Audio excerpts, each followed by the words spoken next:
In a quiet little town surrounded by fields and hills lived a kind woman named Sarah with her only daughter, Lily.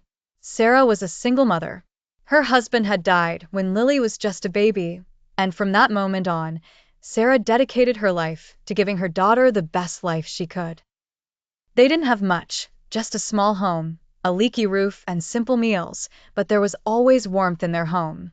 Sarah worked 2 jobs, cleaned houses during the day, and stitched clothes at night, all while never letting Lily feel like they lacked anything. Lily, in return, adored her mother. They laughed together, read books, sang silly songs, and made memories out of little moments. Every night before bed, Sarah would sit on the edge of Lily's bed and tell her a story. But these weren't made-up tales from books. Sarah would fold a small piece of colored paper into a star and write something on it, a lesson, a quote, a happy memory, or just a note of love. She'd drop it into a clear glass jar on the shelf. Sarah would say, "One day, when I'm not around, these stars will still talk to you." Lily would giggle and say, "But you'll always be around, Mama." Sarah would smile, kiss her forehead, and whisper, "Maybe not in person, but always in spirit." Time passed. Lily grew into a bright, ambitious girl. She studied hard, and one day she received a scholarship to study in the city. It was her dream come true, and Sarah couldn't be prouder. Sarah packed Lily's bags, cooked her favorite food for the last meal at home, and handed her a tiny envelope. Inside it was a star. "I'm proud of you, my shining girl. Don't forget who you are."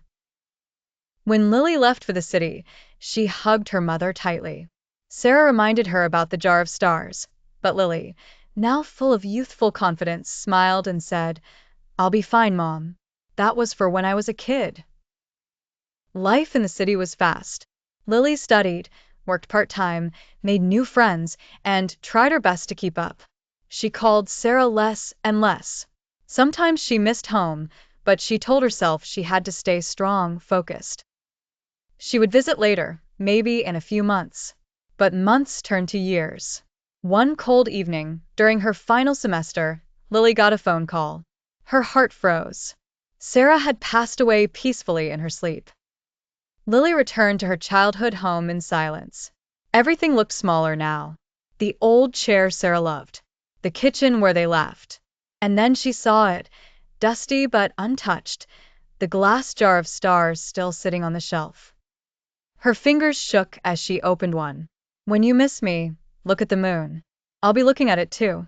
Another read, "You don't need me to tell you what's right. You already know. Trust yourself." And another, "Even when I'm not there, my love is. Always."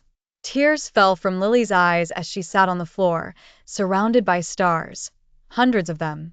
She opened them one by one, reading through her mother's quiet love. She stayed there all night, reading, crying, and smiling through her pain. Her mother was gone, but she had left behind a part of herself in every folded star. Years later, Lily had a daughter of her own, and every night before bedtime, she would sit beside her and fold a tiny paper star. Her daughter would ask, "Why do you do that, Mama?" Lily would smile and say, "So that one day, when I'm not around, these stars will still talk to you."